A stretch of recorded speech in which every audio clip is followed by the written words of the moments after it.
ও hello aunty, এই চারা গাছগুলোর দাম কত? এক্সকিউজ মি, তোমার আমাকে দেখে আন্টি বলে মনে হচ্ছে? তোমাকে আন্টির মতো দেখতে লাগছে তাই আন্টি বলেছি।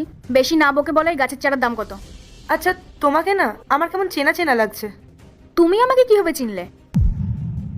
তুমি জিয়া না? তুমি আমার নাম জানলে কিভাবে?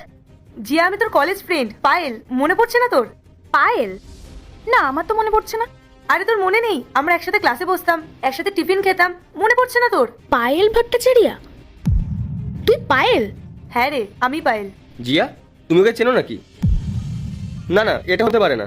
মনোজ, এটা তো আমার ব্যাড লাগছে, আমি ওকে চিনি। আমি তোমাকে বলেছিলাম না ওই পায়েলের কথা, যে কলেজে বড় বড় কথা বলতো। ও এমনও বলতো যে ও অনেক পড়াশোনা করতে চায়, দেশের জন্য অনেক কিছু করতে চায়, কিন্তু দেখো এখন ওকে পুরো আন্টির মতো লাগছে। যাক, ভালোই হলো, একজন চেনা জানা মানুষ পেয়ে গেলাম, কিছু কম সম করেও নেওয়া যাবে। বল, এই চারা গাছটার দাম কত? জিয়া, তুই আমাকে ভুল ভাবছিস, আমি এখানে চারা গাছ বিক্রি করছি না। ও আন্টি, আমার গার্লফ্রেন্ড তোমাকে ভুল ভাবছে না, ও ঠিকই ভাবছে তোমাকে। ওর তোমাকে নিয়ে অনেক ভুল ভাবনা ছিল। ও ভেবেছিল যে তুমি জীবনে অনেক কিছু করতে পারবে, কিন্তু আজকে পুরোটাই ক্লিয়ার হয়ে গেল। যা বলেছো মনোজ, ও আমাকে অনেক মিথ্যে কথা বলতো। শুধু আমাকে না, আমাদের কলেজের সব ফ্রেন্ডকেও মিথ্যে কথা বলতো। আরও এটাও বলতো ও নাকি দেশের জন্য অনেক কিছু করবে, কিন্তু এখন দেখো একটা 150 টাকার শাড়ি পরে এই নার্সারিতে দাঁড়িয়ে আছে, নিজেকে বড় মহারানী ভাবছে। জিয়া, তুই আমার কতদিনের বান্ধবী, আর আজ কত বছর পর তোর সাথে আমার দেখা হলো, আর দেখা হতেই তুই আমার সাথে এরকম বিহেভ করছিস? আমি একটা শাড়ি পরে আছি বলে আমি আন্টি হয়ে গেলাম? ও হ্যালো, এটা না তোর ওই পুরনো যুগ না, এটা 2026 চলছে। আর আজকের দিনে এরকম গাইয়াদের মতো কে শাড়ি পরে? আমি আর তুই একই কলেজে পড়তাম, আর আজ তোর ড্রেস দেখ আর আমার ড্রেস দেখ, তুই একটা শাড়ি পরে আছিস, কত বাজে লাগছে তোকে। যা বলেছো জিয়া, গাইয়া কোথাকার। আর তুমি বা ওর সাথে তর্ক কেন করছো? এই শোনো, ওদিকে ওই গাড়িটা দেখতে পাচ্ছ? ওই গাড়িটার দাম হচ্ছে 30 লাখ টাকা। তোমার এই নার্সারি বিক্রি করবে না, এত টাকা হবে না। আর তুমি জানো আমার স্যালারি কত? আরে পায়েল, তুই বিয়েও করে নিয়েছিস? মনোজ, আমি তোমাকে বলেছিলাম না ও কিছু পারুক আর না পারুক সময় মতো বিয়েটা ঠিক করে নেবে।